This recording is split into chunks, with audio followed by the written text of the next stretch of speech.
Gonna Be Good Enough for You by Kat Said. Chapter 3, The Fall Festival. Summary.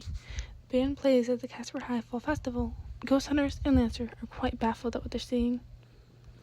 Notes. This is one of my favorite chapters in this fic, and one of the most fun to write. Hope you enjoy it too. Can you name all the songs referenced? And reader's notes. Very good fic. I won't be able to do all the songs correctly. I will try though. I have a horrible singing voice. Content warning. Final scene has a description of abuse. Everything ready? Danny asked Tucker as the two stood behind stage, which was set up in front of the school's baseball field, providing them with some necessary privacy between the stage, which had a large backdrop hanging in the back blocking the view behind it, and the solid wall of the dugout. Danny was clutching a thermos tightly in his hand. I think so, Tucker said, checking a final box in the checklist on his PDA. He radiated a mix of excitement and nervousness. They had just finished up setting up the stage for the band earlier that day. It had been used for various club acts, and it was now time for them to shine. Mics are good to go, Sam said as she returned with Lurker. She was much calmer than Tucker, more confident, though still excited. Danny couldn't get a read on Lurker, as always. Beyond the stage, they were almost completely hidden, thanks to the setup. The band was going to use Ghost's abilities for a majority of the special effects, but unfortunately, without actual special effects equipment, it'd be too suspicious. So instead, it was surrounded on three sides by large white projector screens, which Tucker used to project various effects and backgrounds to go along with the alleged experimental holographic projectors.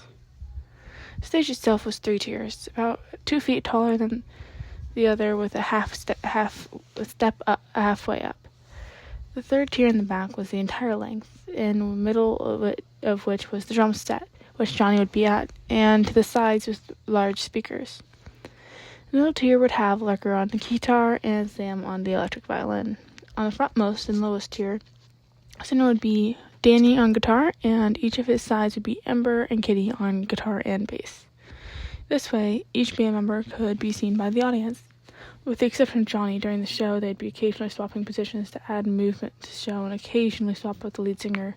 Most of the time it would be Danny, but Sam and Ember would be singing a few. Tucker would be in a small booth at the bottom side of the stage, controlling the effects and sound. Danny glanced around just to be sure, then pressed the release button on the thermos, out of which emerged Ember, Johnny, and Kitty. That had been the best way to transport them without the ghost hunters running into them before the show. Danny's ghost sense didn't go off, as his core now recognized their core as ghost-friendly to him. Various unknowns or malicious, apparently. That was the thing when Danny's core wasn't starving. Oof, it was so crammed in there, Ember said, stitching her back. You're lucky we love you. Hey, you agreed to it, he quipped back, though he smiled. He was a mix of nerves, this being his first ever show, but took comfort in that fact that he was not doing this alone. You got my drums set up? Johnny confirmed. Danny nodded. Yep, they transported just fine in the other thermos. It had been a neat discovery that ghosts and objects were compatible with the thermoses.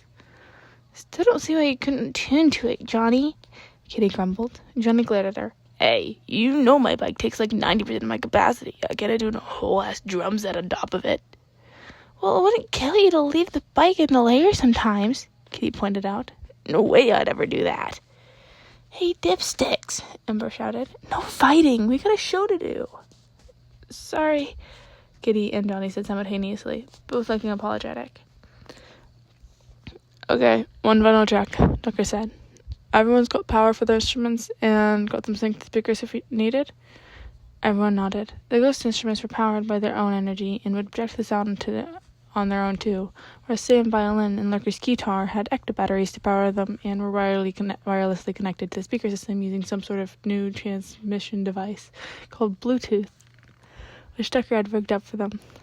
Each spot had a mic stand, as sometimes everyone, except Tucker, of course, would need to do some singing. Danny was the lead, while Kitty and Ember were the main background singers, but some songs required the entire band to pitch in. A lot more went into setting up and planning such an event than Danny had realized. Perfect, Tucker said. Microphone check went well? Yep, Sam said. Instruments ready? Sam and Lurker held up theirs, and the ghost still simply nodded. Invisibility ready? The ghosts immediately shifted, whereas Sam and Lurker tapped the bracelets so Lurker stuck from the MU labs. Then the similar devices on their instruments. When they switched back, they still had to wait for their introduction after all. Okay, let's go, Tucker said. I let Ishiyama know that we're ready. Tucker hurried to his tech booth on the side stage and signaled for the principal, now waiting on stage, that they were ready. The band members waited for Principal Ishiyama to finish up announcing the band. Once again, thank you for coming to Casper High's first ever fall festival on the first weekend of this fine October, Ishiyama said. We're excited to have you all here at this family-friendly community event. As a reminder, please keep any food away from the food trucks in the parking lot and picnic table areas. This afternoon, the football field will be having various games and competitions, most notably an egg toss, a three-legged race, and a full schedule and sign-up is posted on a large board nearby. If you haven't signed up for something yet, please consider doing so, as winners will be awarded gift cards at various Amity Park locals that help sponsor this event. Also, please be sure to stop by the club and the community booths if you haven't already, as you'll find they have plenty of free merchandise for you. The big carnival rides the games are run by an outside company. They'll be donating a portion of their profits today to our fine school, so don't hesitate to have fun there too. Now that our club events are over, I introduce you to the musical entertainment for the rest of the day and the premiere performance of a band founded right here in Amity Park. They'll be doing covers of all your favorite songs from the past few decades. Now, without hesitation, here's... She hesitated on the name on the note card, and Danny tried not to stick her. She named aside and said, Please excuse their name, before continuing.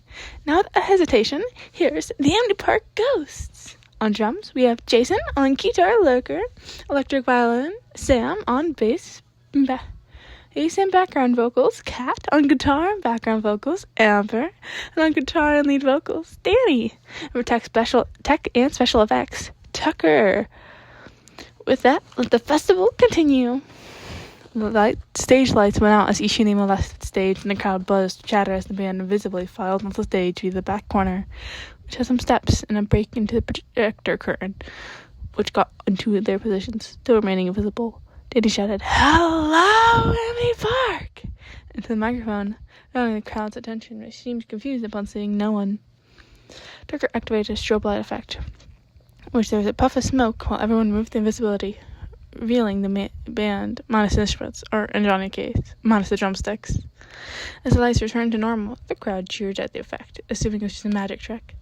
Are you ready to rock?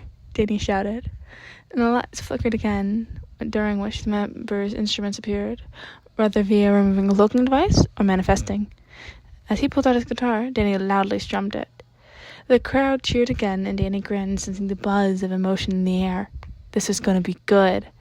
Death comes leaping through the hallway like a lady's dress.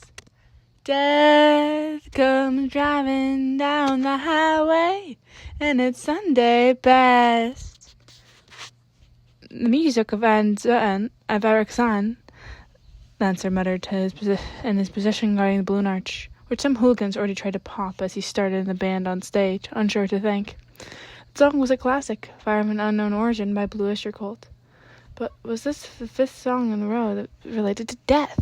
The band name may be related to ghosts, but do they have to stick to such a morbid theme? Speaking of ghosts, though, clearly that was Everett McClan on stage, singing backup while Danny Fenton was singing lead.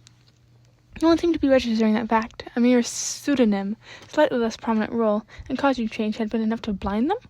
Or were they aware and just playing along?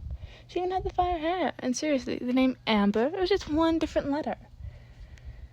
The outfits were concerning too. Even Daniel was in a punk goth look, including black jeans and chains, black combat boots with spikes on them, and a spiked leather collar and bracelets, and a black t-shirt, although Lancer did appreciate the Pink Floyd prism on it, and a black eyeliner.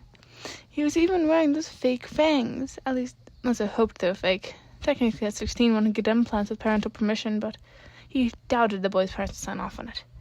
The multiple earrings were likely real, though, as 16 parental permission was not required for that. Although, the two large ones looked like they were large tunnels you could see through. A trick of the light. The other band members were all dressed similarly. Lancer really hoped the PTO and school board didn't get angry at them for this. Lancer had to admit that the sound was quite good, though. In addition to electric violin and guitar, added a refreshing sound to the otherwise typical rock band arrangement of drums and guitars.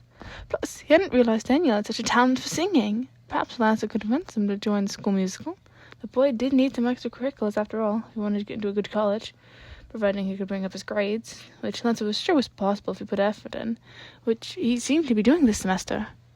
The song selection wasn't bad either. True, there were some modern songs that were rather grating, and everything they sang seemed to be related to death in some way, but there were also some songs Lance remembered from his own teenage years, such as Don't Fear the Reaper, and the one they just switched to by CCR, Bad Moon Rising. Don't go around tonight, it's bound to take your life. There's a bad moon on the rise. Lance did a double take. Had the lyrics always been that dark? Perhaps so. Lancer didn't pay that much attention to it before. The song had been on the radio quite a bit, and Lancer hadn't been enough of a fan to purchase the album. Whoa, Danny Boy sure has a great voice, someone said. Lancer jumped slightly in surprise as he tried to see Jack Fenton standing next to him. When he told us he was singing for the festival, we hadn't thought he was being serious. Those outfits, though, Maddie, on Jack's other side, so Lancer hadn't seen her at first, said with slight disapproval. Stepping forward, she was actually in Lancer's vision slightly. I don't know how I feel about Danny wearing something so dark-looking. Mads, it's just for the look, Jack declared. It's all for the show. It's cool. Yes, I believe that edgy is the term the youth use for it, Lancer said, happy to have recalled a bit of slang. Hold up, is that a ghost? Maddie suddenly looked, narrowing her eyes. Oh, good. Finally, someone else had noticed Ember was part of the band. Ghost? Where? Jack asked, looking frantically around. Maddie had an electronic device out, though Lancer had no idea where she grabbed it from. She pointed at the stage and showed a series of dots. This shows there's 5 ghosts in the band. Wait, no, 3. The one on the guitar is a strange MU friend of Jazz's. I swear nearly every other student there registers on this. The last one was just Danny. It's still reading him as a ghost? Darn it, I thought we fixed that. Jack whined, ignoring the MU kid, which Lancer felt was understandable, considering he was pretty sure the kid had tentacles for arms, even though for some reason his eyes could just never focus on him. Not that Lancer wanted to. Ghosts were more than enough supernatural for Amity Park. Well, this scan is new, Jack. We gave the old one to Red Huntress, and she thought those some ghosts might have tampered with us, remember? Oh, right, Jack said. Well, I'm sure it's fine. Like the others probably stopped showing them as one after a while, and for no discernible reason. Growing up, I'm just burning out, and I stepped in line to walk amongst the dead. Lancer frowned, not just at the lyrics, and once again mentioned death. No, his new concerns with the Fenton's devices were apparently targeting Daniel. Surely that couldn't be safe. If this scanner read him as ghost, the ghost-hunting weapons do as well.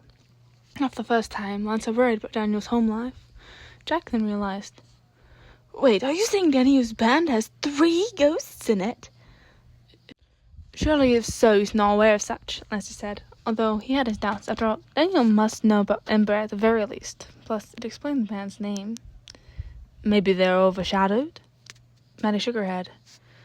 No, that would look different on this, she said. They're definitely full ghosts. Wait 1 second, Jack said, squinting at the stage. Isn't that a punk that dated Jazz? The one Danny decked, Maddie said with surprise. Why would Danny be in a band with him? I don't know, but this needs to stop, Jack declared, taking a step forward. Jack, wait, Maddie said, putting a hand on his arm to stop him. Let's not cause a scene in the middle of the festival. We don't have to.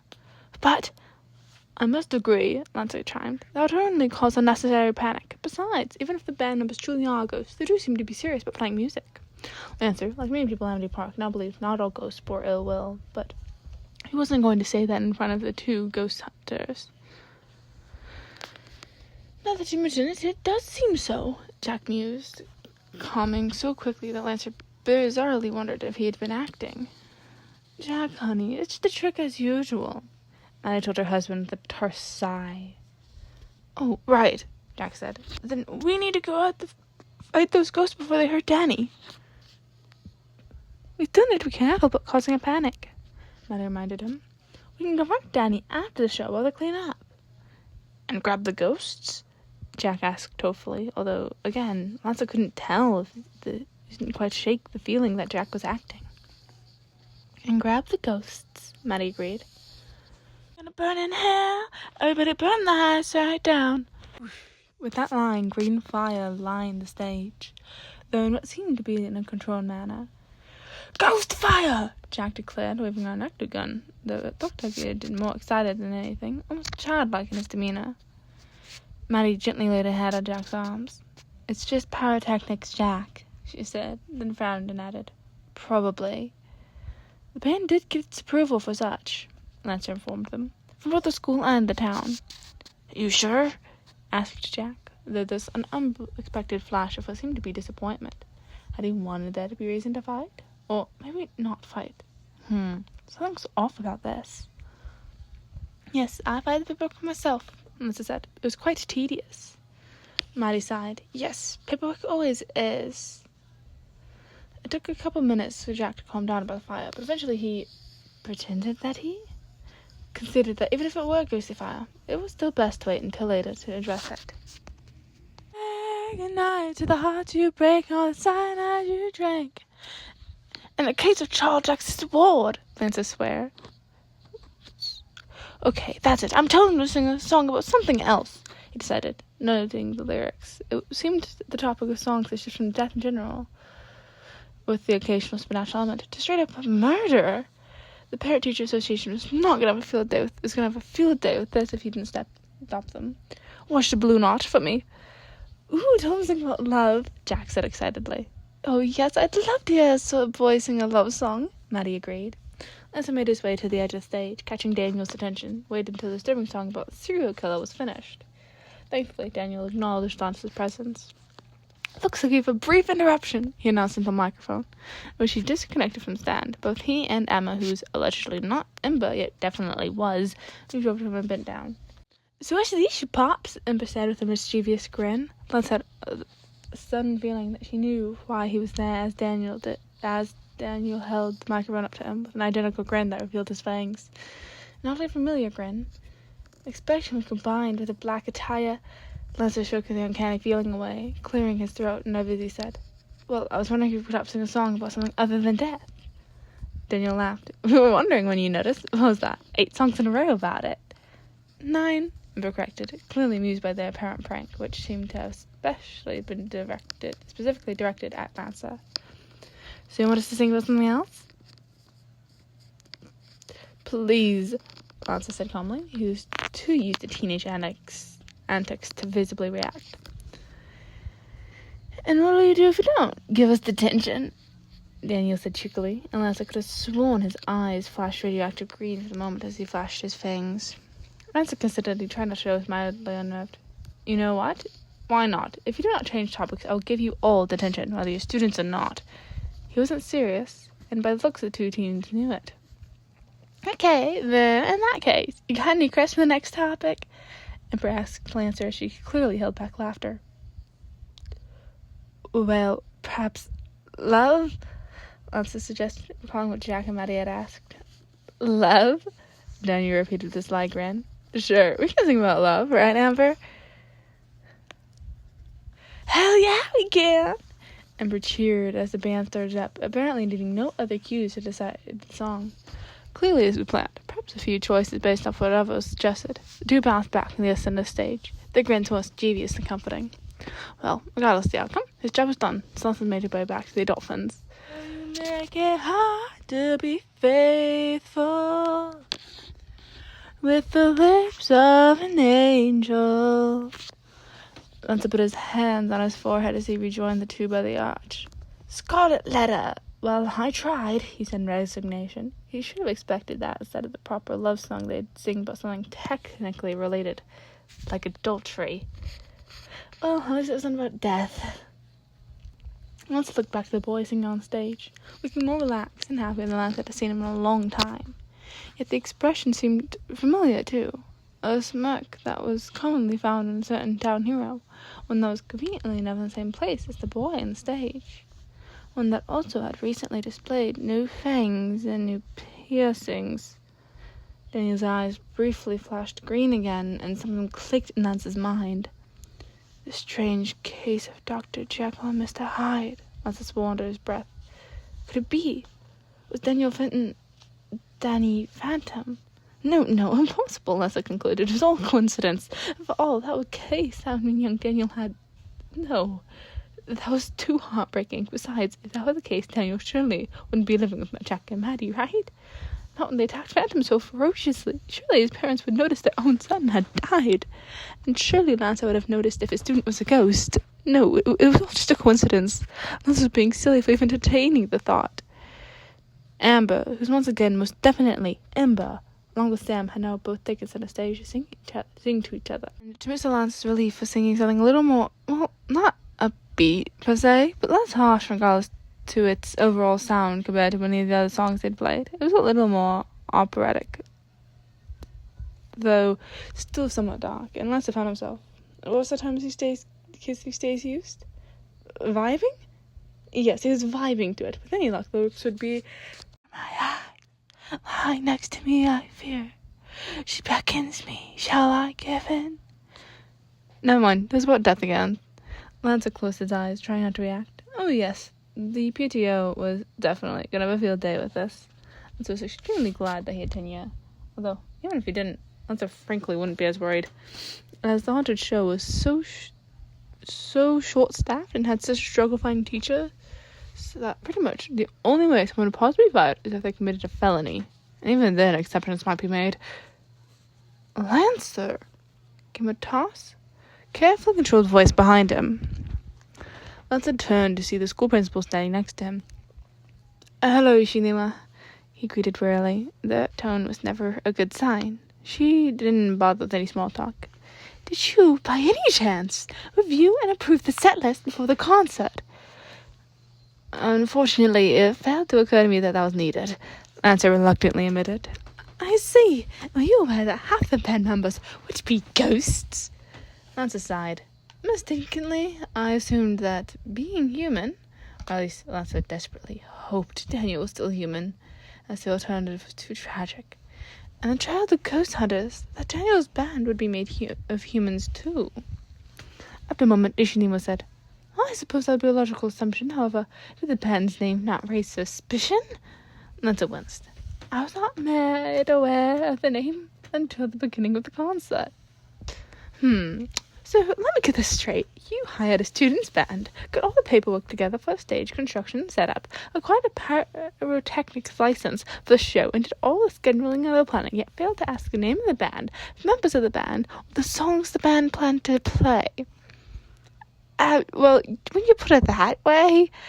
Ishinima gave him a withering stare. You are so lucky you have Tenya, she said before she walked off, not even waiting for Lance's response. Yes, Lancer had to agree. He was certainly lucky he had Tenya. Hey, Dad, look at me. Think back and talk to me. Did I grow up according to plan? Jack's ears perked up when hearing his son sing the word Dad. He knew it was just a popular song, and Danny wasn't actually singing him, of course, and yet the way Danny was singing, it was just so heartfelt. Never gonna be good enough for you. Can't pretend that I'm alright, and you can't change me. Jack's heart sank. Danny didn't really believe that, right? No, of course not. It was all just a song. Still, Danny wasn't alright, was he? Even Jack, who knew he tended to be oblivious to too many things, could see that. Whatever he was going through, Jack decided that he'd have to make sure Danny knew that he was perfectly good enough for him. I try not to think about the pain I feel inside. Did you know you used to be my hero? Used to be. Danny would call him his hero when he was a child. His ghost hunting hero, but he hadn't been in a long time.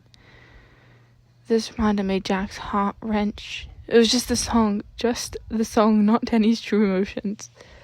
But the way Danny was singing should have felt like his heart was in it, and those tears glistening in his eyes, which flashed green. Danny's eyes did that when he was emotional, though he thought Jack didn't notice. Maddie thought it was just tricks of light, but Jack suspected it was worse because Danny never wore his hazmat suit in the lab.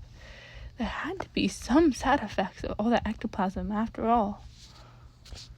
I can't stand another fight, and nothing's alright.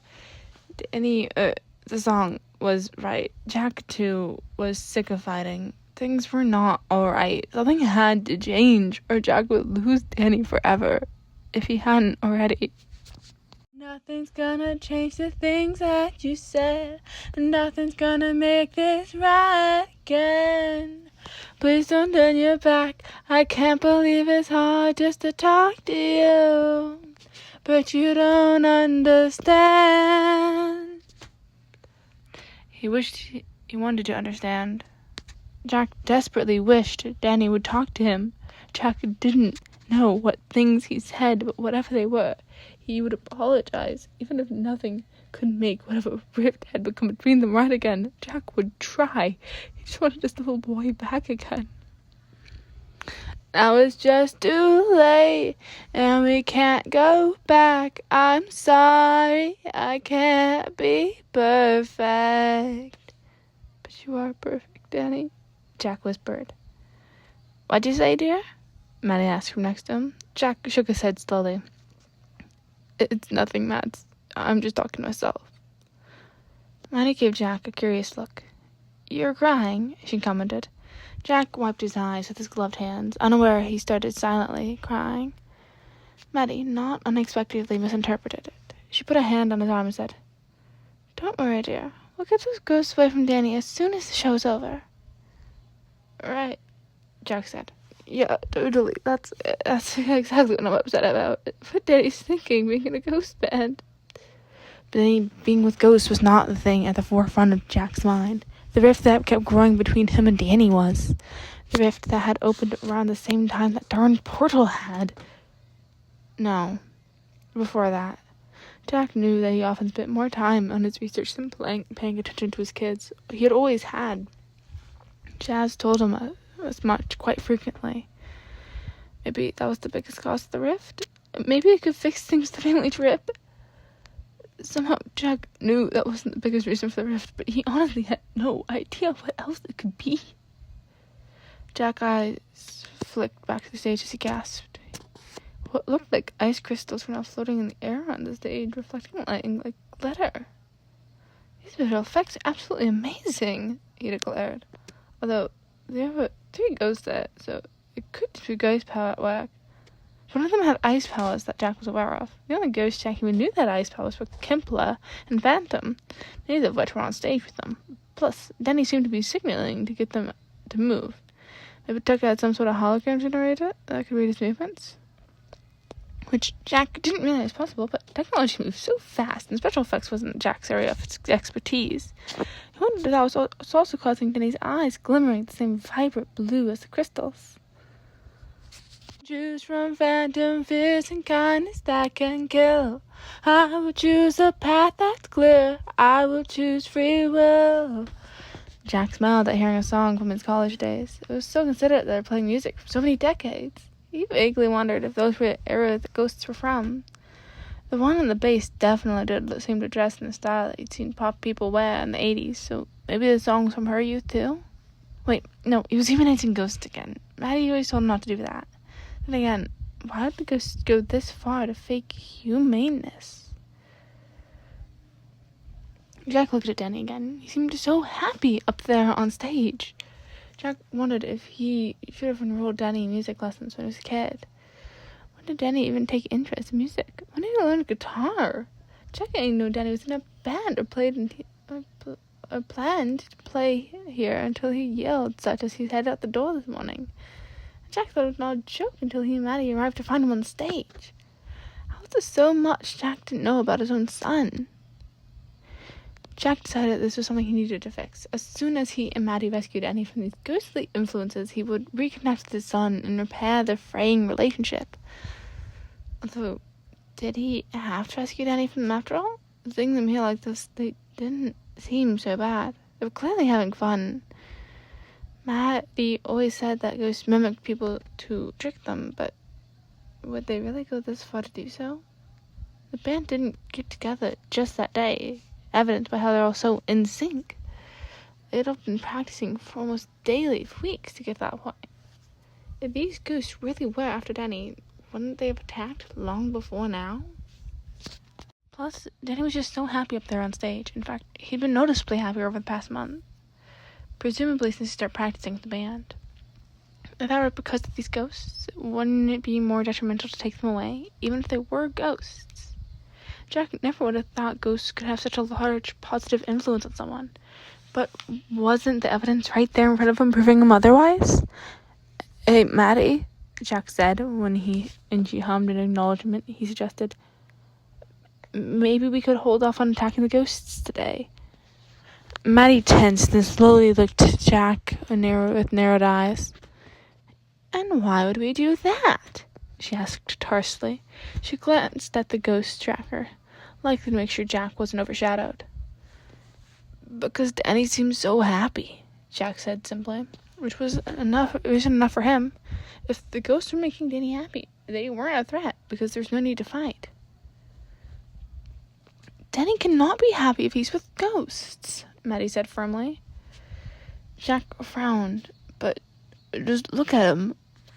Danny was practically glowing. Actually glowing? No, that was probably from the stage lighting. He was clearly happy, though. He may appear to be happy, but that's only because they're tricking him. You know how ghosts trick people, Maddie said in a tone one might use with a child. She spoke to Jack like that a lot, and frankly, it came off as very condescending, but as usual, Jack didn't say anything, not wanting to get into a public fight. "Do your best, do everything you can, and don't you worry what the bitter hearts are gonna say." "Yeah, you're right, Maddie," Jack said, although his heart definitely wasn't in it, not for the first time doubting Maddie's words. Danny and Jazz were always so insistent that ghosts had thoughts and feelings, just like humans. Maddie always shuts that down, but what if the kids wanted something? Look at them now. It seemed obvious that they did. The air practically felt charged emotional energy coming from the band. Jack felt conflicted. He wasn't so sure if he'd join Maddie in the hunt later that day. If he didn't, Maddie would probably get angry, and she could be scary when she was angry. Maybe he could fudge it? Yeah, he could pretend to fight, not actually hit the ghosts, as he typically did with Phantom and regularly all child ghosts, ever since he started doubting what Maddie had claimed about them. Maddie would probably just kill him if he ever told her. But Jack secretly saw Phantom as a bit of a hero, like many in the town. He had a better track record of catching ghosts than any hunter in the town, after all. But Jack wondered if he should tell the kids he secretly supported Phantom, as he knew they were huge fans of the ghosts, or keep hiding it for fear of Maddie finding out. Right now, Jack was leaning towards telling his kids, as that might help patch up some of the growing divide in his relationship with them. "Hey, Mads?" Jack asked after a while. "What now?" She snapped, and Jack winced. She was mad then. Jack decided to talk, regardless of her being on edge. "I just can't help but wonder what we went wrong," he said to Maddie. "Danny drifted so far away. How do we fix it?" "Well, first step would be getting away from those ghosts," Maddie said, and Jack resisted sighing in frustration. "Back to that, huh?" Jack muttered as he glanced at his watch. There's plenty of time until the end. He could let Maddie watch alone for a while to cool down. "I'm gonna get a drink," he told her, and then turned and walked away without waiting for a response. The information age of hysteria, the subliminal mindfuck America. As the sun began to set, Valerie shook her head fondly, slightly amused as she heard the band singing the brand new hit song that would definitely get the PTO to riot just by itself, even if they'd been playing the censored radio version, which they definitely weren't. She had a feeling the band's set list had not been approved by the school at all, and if it actually had been, the band was surely not adhering to it. To be fair, though, they weren't exclusively selecting songs that warrant an explicit rating on the album covers. They're simply choosing to use the uncensored version of popular songs. Otherwise, there's a good mix of popular at different ages. After that little prank played the death songs, Valerie in her full red huntress regalia hid on the rooftop of Casper High, cautiously watching the festival's concert. When she arrived that afternoon, she had planned to actually participate in the festival, as there were many community booths, club booths, games, food trucks, and even some carnival rides. Soon she noticed that Danny's band, for some inexplicable reason, contained ghosts. She had no choice but to monitor the situation so she could keep Danny and the town safe from these awful ghosts. There aren't so many people here. Valor would be barging in and shooting these ghosts. Hell, she probably would have done that a year ago. But she had slowly learned the value of maintaining public order and biding time waiting for an opening. Attacking now would simply cause chaos, which would increase the chance of the ghosts escaping. Undoubtedly the Finns knew as well, and they're watching from the ground. They would have much better luck catching the ghosts once the concert ended and the ghosts tried to escape. Although one ghost hunter, if one used the loose term of the definition, and to attack without considering such things, was Phantom, who was conspicuously absent. If he was not planning to attack, instead hiding somewhere and watching the concert, he did seem to be friendlier towards these particular ghosts nowadays.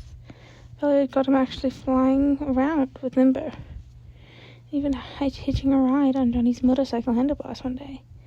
She wanted if she should start going at him more seriously again. Despite still being angry at him, she laid off a little bit, only attacking if she found him alone, focusing on other ghosts if he wasn't.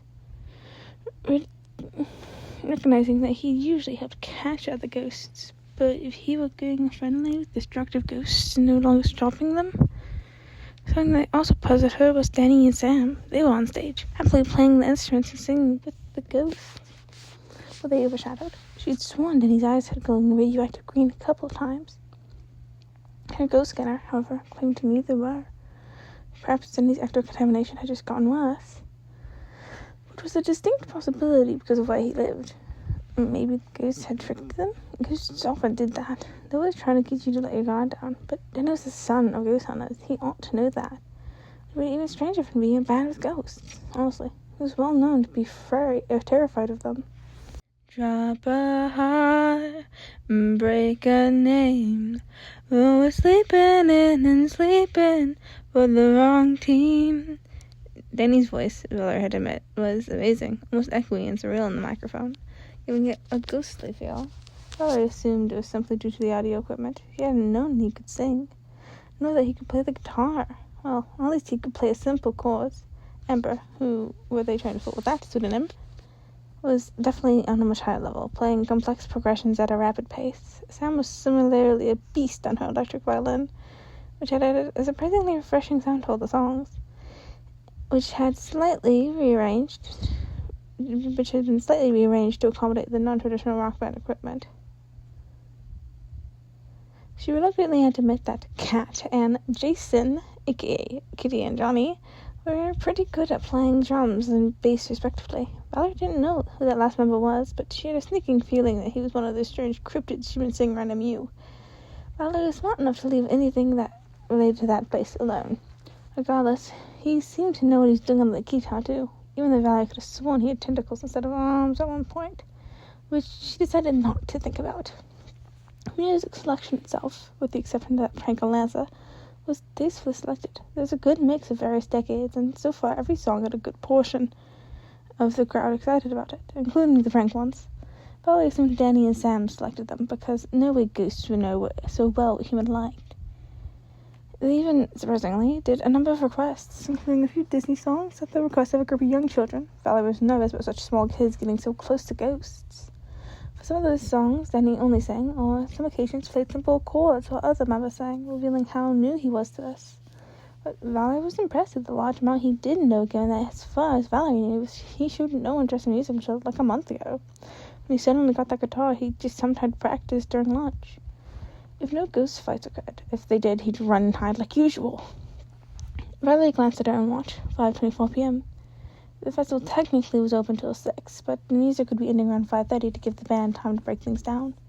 Valerie tensed herself in preparation to race down, then take out the ghosts as soon as they were distracted by doing such.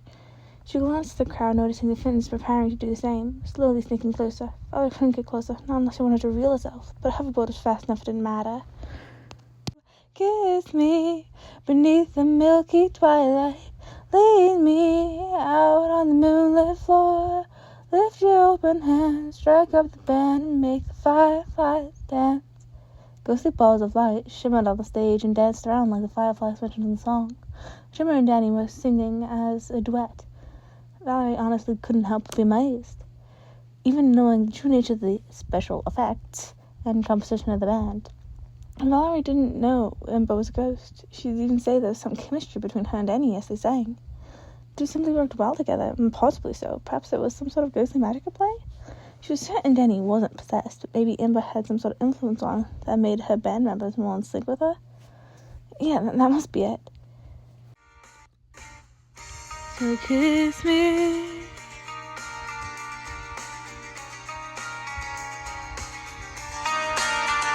So kiss me.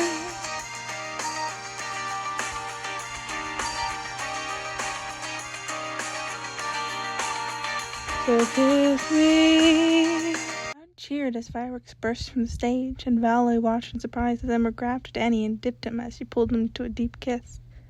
Danny didn't seem surprised and didn't protest at all, instead smiling into it.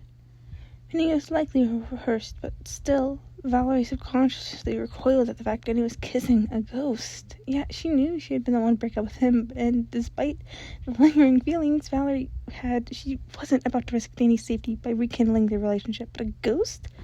Seriously? Besides, it wasn't as if the ghost had feelings. If they were impossibly actually a couple, clearly Impa was tricking him. Valerie suddenly realized she had been lost in thoughts and missed what immediately followed. Danny was now waving at the crowd after finishing up a few closing remarks about how they enjoyed playing for them and appreciated the audience, while the others began to pack up as the audience started to disperse. Once enough of the audience was gone, most of them now swarming into the food truck area, Valerie sprang into action, as did the Fintons below her. "Surprise!" Valerie yelled as she zoomed in. "You ghosts won't get away!" Ember had the gall to grin at her. "You think we really didn't expect this, Red?" Valerie's hoverboard wavered as the blast from something hit it from the side, an angle that didn't make sense since the three ghosts were directly in front of her. Valerie swerved, expecting more ghosts to have joined as reinforcements, but instead she only saw Danny there, holding in one hand an ecto-weapon, currently shooting at his parents with surprising accuracy despite staring at her in determination, and with the other hand pointed at her some sort of launcher. For a moment, Valerie could have sworn his eyes had flashed green. But before Valerie could properly react, she was thrown off by the twist, and net was launched at her, knocking her to the ground. Thankfully, she was high enough up that the fall didn't bruise too much. But Valerie squirmed, caught in the net. She noticed that not far away from her was Jack, Fenton in a similar predicament, though he seemed strangely subdued compared to his usual spunkiness towards ghost hunting. He wasn't even struggling to break free. Perhaps he was in shock over his son shooting at him? The ghosts were now flying away while Lurker, Sam, Tucker, and oddly enough Jazz, too, continued to work on dismantling the equipment with no regard to the fact that Danny was shooting at his mother. The ecto-weapon, a human, would be no damaging than a paintball, and maybe a very minor burn shot at close enough range, but the thought that Danny would fire not just at her, but also at his parents was a little more than Valerie could process at the moment. What had gotten into him? Being a band with ghosts was bad enough, but now he's helping them escape? As Maddie managed to capture her son in a net shot from what seemed to be the same model of weapon Danny was using, Valerie finally managed to untangle herself and take off after the ghosts. Unfortunately, the three had vanished, and Valerie was still too far away to think there'd be any luck as she fired back ectoblasts blindly into the sky. The ghosts had gone away, and impossibly, it was all Danny Fenton's fault. As they drove home in silence in the cab, with him on the floor still in the net, Danny knew he was in trouble. Big trouble. He'd not only been in a band with ghosts, but he'd helped them escape his parents when the show ended via shooting at his parents with their own ecto-weapons. Tucker was in the cab with him, warily looking at Danny on occasion, but he didn't dare take the net off for fear of Maddie Fenton's seething rage, strong enough that you don't need to be a ghost to feel it.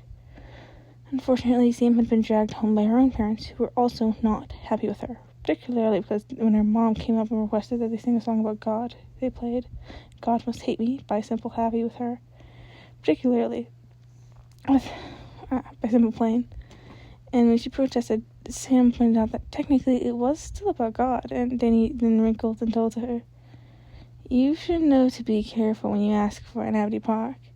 Sam's parents surely hate Danny once again after that.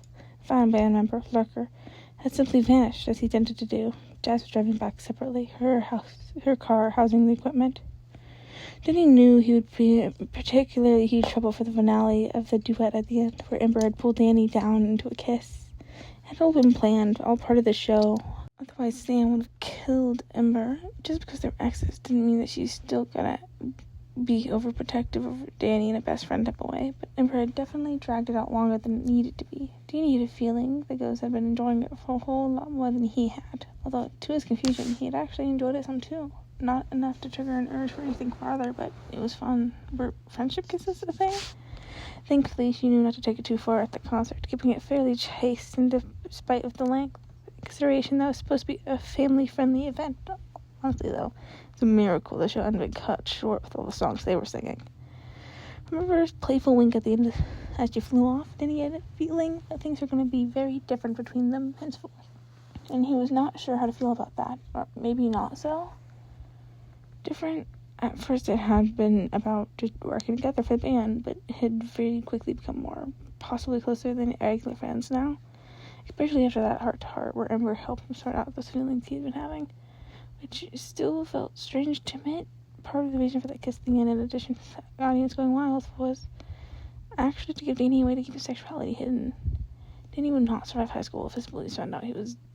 yeah. Danny shoved his thoughts about that away for now. He had enough to deal with at the moment.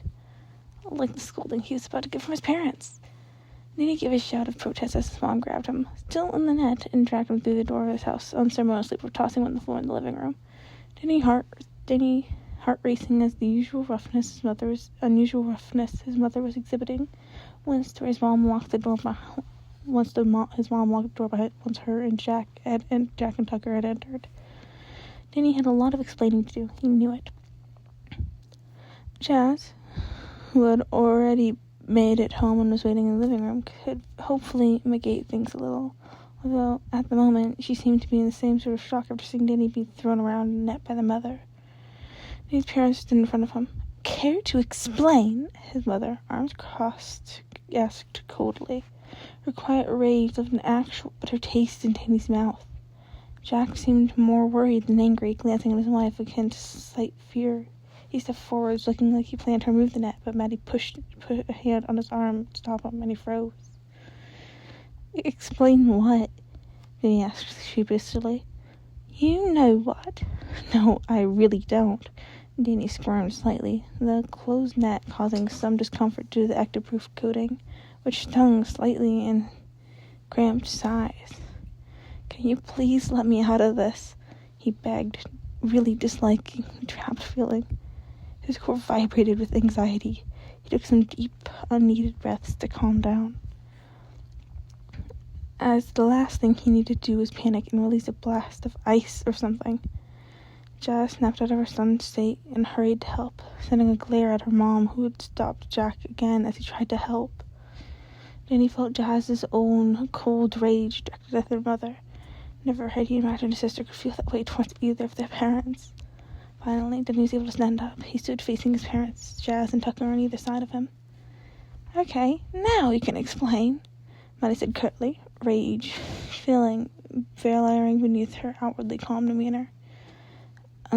Again, explain what?" Danny asked, cockiness flaring to hide his true feelings of fear, worry, and mild panic. This felt different than usual, or maybe it was just a new attunement to emotion making it feel different. His mom was clearly pretending she was calmer than she actually was. How often had she done that? "You're in a band with ghosts," Jack declared, throwing his hands up. "Ghosts! And you even kissed one of them!" Unlike Danny's mom, the man did not seem to actually be angry, despite his outward appearance. It was more of a mix of confusion, concern, confliction, and was that curiosity and excitement mixed in? Danny's father confused him. Surprisingly, the man had actually had a strong mix of emotions, often were at odds with each other, and rarely having a single one surface at a time, unlike most humans. And then he had trouble sorting them. The show of anger was a mask, and probably to avoid becoming the target of Maddie's rage next, which Jenny started to notice often happened when he questioned her. Tucker's answer to that: "To be fair, it was Emma McLean. Pretty sure any team would kiss her if given the opportunity." "Tucker, not helping," Danny muttered, seeing his mom's eyes only narrow more, although his dad seemed to actually consider those words. Then Danny more loudly insisted, "Look, it's not as bad as it seems, I swear. The kiss was just for the show. It didn't even mean anything." His mom frowned, though apparently accepting the fact it had been for the show, and moving on to the next topic. "Danny, can you remove those vampire things? A little unnerving." The glued-on prosthetics," Danny tried, even though they were actually a permanent part of him. How his parents actually hadn't noticed them until today was a mystery, as he had had them for weeks at this point. They will fall off on their own in a few days. Hopefully he figured out how to explain their permanence by then. Or maybe his parents would simply forget. "I think they're cool," Jack said, and Danny couldn't help but smile slightly despite the situation. His dad was giving off a clear vibe he honestly did think so. So, his dad thought his things were cool. Maddie sent Jack a glare before turning back to Danny and saying, disapproval evident in the air, "What are those earrings? Those bottoms look like your ears have large holes in them."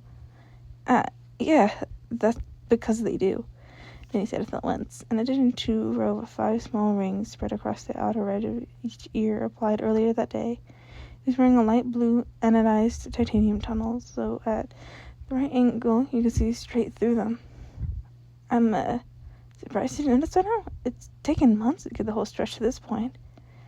He lied. In actuality, his ghost healing abilities allowed over the past few weeks for him to not only get them pierced, but also stretch them at a much more rapid pace than usual. It might usually take a human more than a year. He had taken just weeks. He stopped by half an inch, even though Sam had really encouraged him to go further. And he liked it was that he retained them in his ghost form, and red of the colors, of course, giving them an aged, rusty color. He wondered if switching the jewelry would do the same, or if, like his estimate suit, it'd always be those by default. "What? They're cool too. There's no way we wouldn't have noticed that," Jack said, a mix of confusion, appreciation, and perhaps disappointment towards himself. "Seriously? You wouldn't notice a ghost living in our own home," he said bitterly, crossing his arms and rolling his eyes. He was not in the mood for this. "Danny," Jazz warned quietly, a nervous feeling around her belaying her calm demeanor.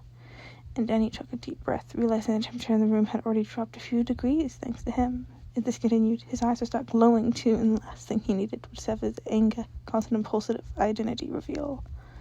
"Danny," his mother declared, finger flaring once again.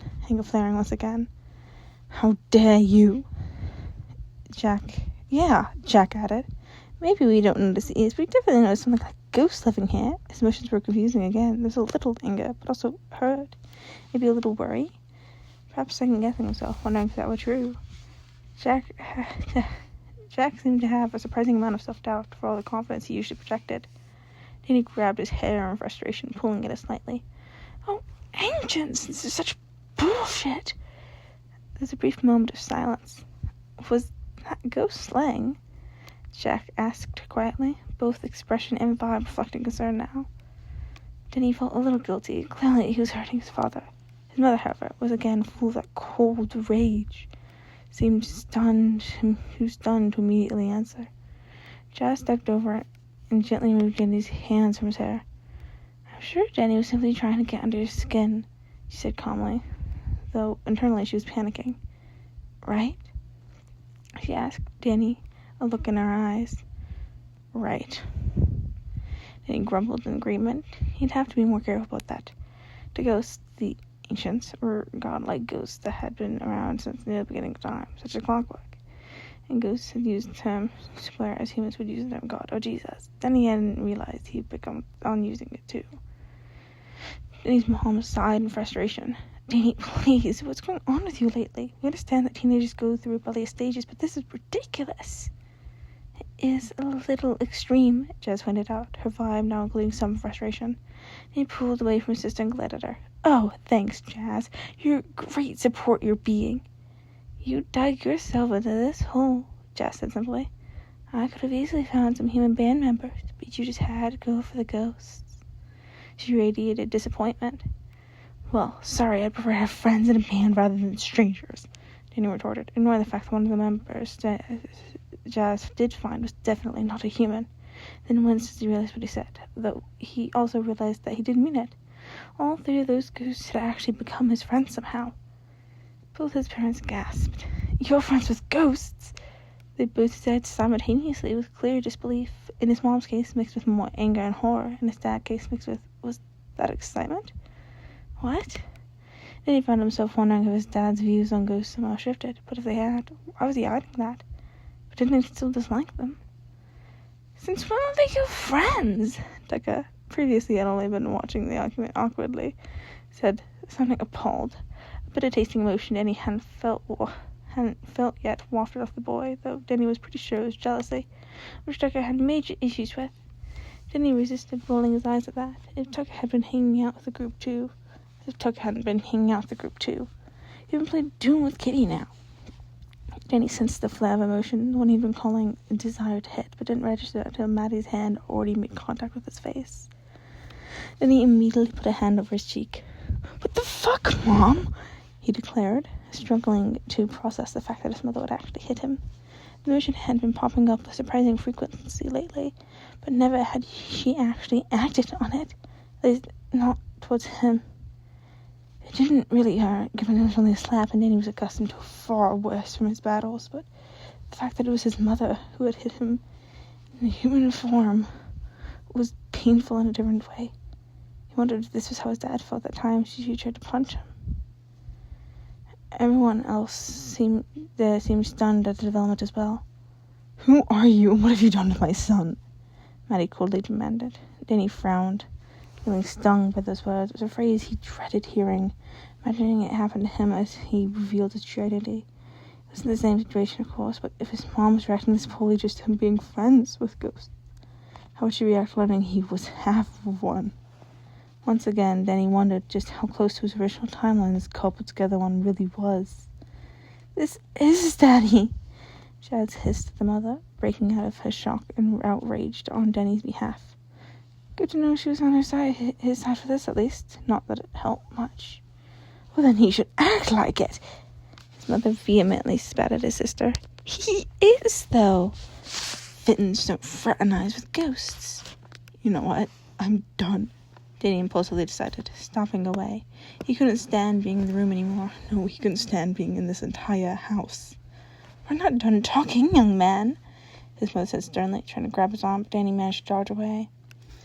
Danny easily dodged Turnjack, who, for some reason, was still standing there frozen, possibly in shock from his vibe, but Danny wasn't going to stay to analyze it. He wasn't going to be the one to look a gift horse in his mouth. Danny burst into a run, remembering to actually open the front door before running through it. His mom's footsteps following. Danny was faster than her, though, and had a head start. He leapt over the steps to the sidewalk and darted to the nearby alleyway, turning invisible as he did so. Just barely a second before his mom turned the corner too, looking confused upon not seeing him. Danny briefly debated if he should go Sam's or Tucker's, and then decided against it. He was annoyed at Tucker, and Sam's parents were probably on a case so much that he'd have to stay invisible the whole night. He could always hide out in the alley or an abandoned building. No, wait, there was somewhere else he could go. Others who would come and welcome him. He grinned and dove towards the house, using some tangibility, turning the lab below and racing onto the portal, which he quickly hit the button for and propelled himself into. End notes. Ooh, looks like that's designed to figure things out. Poor Jack is mostly just confused, but he's determined to reconnect with his son. This chapter took like 4 hours to record. I don't know why it took so long. I had to I looked up every single song, and then bookmarked every the tabs, and then had the set times I had to go to record each song. I was just I don't know if I want to do the karaoke, and with the added thing of the music, I'm pretty sure I would get copyrighted, and still at risk for getting copyrighted now, and I don't want that to happen. So yeah, sorry this took so long. I recorded this half of this chapter, and then my computer fucking broke. It genuinely broke, and so yeah. I swear. And I also, the AO3 curse has to be transmittable, because everything has gone wrong for me recently. I have gotten sick about 8 times. Well, every time I tried to record this chapter, I just fucking failed so hard from, like, coughing. Next chapter should be coming soon, though, considering this is a lot less singing.